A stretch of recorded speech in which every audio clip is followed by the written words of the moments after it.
لیے یاد رکھو یہ بڑا خطرناک شرک ہے، خطرناک شرک ہے۔ نبی کو مشکل کشا سمجھنا، حاجت روا سمجھنا، یا کسی قبر پہ جا کے یہ سمجھنا کہ یہ بابا میری بگڑی بنا دے گا، انسان اس سے اسلام سے خارج ہو جاتا ہے۔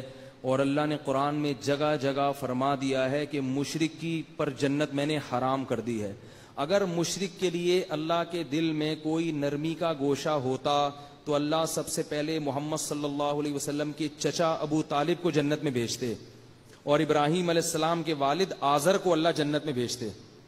اللہ نے کہہ دیا کہ اے ابراہیم، تمہارے باپ کے لیے تمہیں دعا کرنے کی اجازت نہیں ہے۔ ابراہیم علیہ السلام نے اپنے والد کے لیے استغفار کیا تھا اللہ سے، اللہ نے کہا پابندی لگا دی، نہ نہ نہ، یہ مجھے مانتا ہی نہیں ہے، میرے ساتھ کسی اور کو شریک۔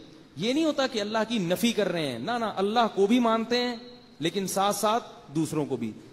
تو اللہ کہتے ہیں یہ مجھے قبول نہیں ہے۔ یہ بڑا غیرت کا معاملہ ہے اللہ کی۔ یہ بالکل ایسے ہے جیسے کوئی عورت اپنے شوہر کو کہے کہ میں آپ سے بھی محبت کروں گی جیسے شوہر سے کی جاتی ہے، اور وہ جو کلیم بھائی ہے نا، یہ وسیم بھائی محلے میں، وہ بھی مجھے ایسے ہی لگتے ہیں جیسے میرے شوہر ہوں۔ تو غیرت مند آدمی کیا کہے گا؟ طلاق دے کے بولے گا جب اسی سے شادی کر لے بھائی تو جا کے۔ کیا خیال ہے؟ یہ مسئلہ غیرت کا ہے، اس میں اللہ تعالیٰ نے مغفرت کا آپشن نہیں رکھا، اس میں اللہ تعالیٰ نے یہ بتایا کہ یہ میری غیرت کا معاملہ ہے۔ اور قرآن میں آتا ہے کہ جب یہ لوگ جہنم کی آگ میں جلیں گے تو اللہ کہیں گے کہ جیسے تم مدد کے لیے دنیا میں دوسروں کو پکارا کرتے تھے تو آج اس آگ سے بچنے کے لیے بھی انہی کو پکارو۔ آج بھی یہاں یا رسول اللہ مدد کا ہو، یا غوث آدم مدد کا ہو، یا بتوں کے سامنے بت بھی انہی کے ساتھ پھینک دیے جائیں گے اس آگ میں، ان کو بھی ایندھن بنا کے جلایا جائے۔ توحید کا معاملہ بڑا حساس ہے، یاد رکھو، بڑا حساس۔ ہاں یہ ضرور ہے کہ بہت سے توحید پرست بزرگ ہوتے ہیں ہمارے اکابر میں سے، ان کی تحریروں میں کچھ ایسا کلام ہے جس میں ان کی نیت شرک کی نہیں تھی، لیکن الفاظ میں احتیاط سے کام نہیں لیا گیا، لہذا لوگ ان پہ کفر کے فتوے لگا دیتے ہیں۔ تو اس طرح سے کسی پہ کفر کا فتویٰ نہ لگاؤ۔ اس لیے ایک نیا موضوع ہے، اس پر میں پہلے کئی دفعہ بیان کر چکا ہوں، اگر میں اس پر آیا نا تو بہت لمبی بات ہو جائے گی۔ تو اس لیے ہم لوگ کسی کو کافر قرار دینے میں بہت احتیاط سے کام لیتے ہیں، یہ علماء کا نظریہ ہے۔ اب مثال کے طور پر ایک آدمی کسی کو کہتا ہے یہ مشکل کشا ہے، اب یہ لفظ تو شرکی ہے، مشکل کشا تو صرف کون ہے؟ اللہ۔ لیکن ہم اس سے پوچھتے ہیں کہ مشکل کشا کا مطلب کیا تھا؟ وہ کہتے ہیں میرا مطلب یہ ہے کہ جب بھی مجھے کوئی پیسوں کی ضرورت پڑتی ہے مجھے پیسے لا کے دے دیتا ہے، میری بائک پنچر ہوتی ہے تو میری بائک میں پنچر لگوا کے آ جاتا ہے، تو یہ میری مشکلوں کیا کر رہا ہے؟ دور کر رہا ہے۔ تو یہ تو پھر شرک نہ ہوا نا؟ تو بعض دفعہ ہمارے اکابر نے اہل اللہ کو اس معنی میں مشکل کشا کہا ہے، حقیقی معنی میں مشکل کشا نہیں کہا۔ لہذا بعض لوگ کیا کرتے ہیں، ہمارے اکابر کی کتابوں سے ایسے مبہم الفاظ نکال کے ان پہ کفر کے فتوے لگاتے رہتے ہیں، جبکہ ان کی پوری زندگیاں توحید کی اشاعت میں اور توحید کی پرچار میں گزر گئیں۔ تو اس لیے اس میں اعتدال سے کام لینا ضروری ہے۔ یہ نہیں ہے کہ ایک صاحب نے مجھے کہا، یہ چھوٹا سا قصہ سنا کے میں آگے جاتا ہوں تاکہ شرک کا اصل مفہوم سمجھ میں آئے۔ اچھا یہ بھی یاد رکھو، یہ جو مشرک لوگ ہیں یہ پتہ ہے کیا کہتے ہیں؟ کہتے ہیں جب رسول سے مدد مانگنا شرک ہے تو پولیس سے مدد مانگنا شرک کیوں نہیں ہے؟ بات آ رہی ہے سمجھ میں؟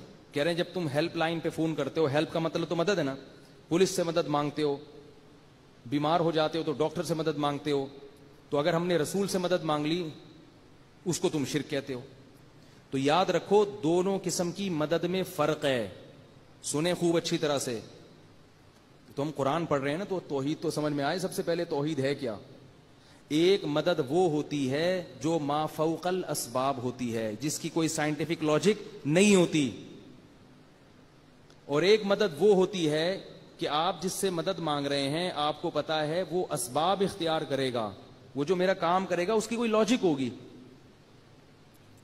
آئی بات سمجھ میں؟ اس کی مثال ایسے ہے، میں آپ سے مدد مانگتا ہوں کہ یار بھائی ایسا ہے کہ مجھے پیاس لگ رہی ہے، مجھے پانی پلاؤ، میری مدد کرو۔ تو قحط تو نہیں پڑا ہوا، پانی موجود ہے، کولر ہے، سب کچھ ہے، آپ اٹھیں گے، ٹانگیں استعمال کریں گے، جائیں گے، نل کا کھولیں گے، گریویٹی کی وجہ سے پانی نیچے کی طرف آئے گا، نیچے گلاس رکھ دیں گے آپ تاکہ وہ ضائع نہ ہو، بھرے گا، پھر آپ لائیں گے، میرے ہاتھ میں پکڑائیں گے۔ تو یہ سارے کام ایسے ہیں جن کی کوئی لاجک ہے. آپ اٹھے ہیں اس لیے کہ اس کی لاجک ہے, آپ کے اندر توانائی ہے, تبھی تو اٹھیں.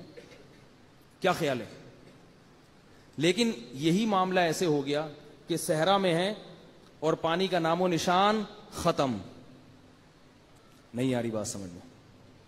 کوئی کولر نہیں ہے, کوئی دور دور تک پانی کا نام و نشان نہیں, کوئی کنواں نہیں ہے, اور اگر آپ نے کنواں کھودنا ریگستان میں شروع کیا تو آپ کو پتا ہے کہ میں مر جاؤں گا پیاس سے مزید.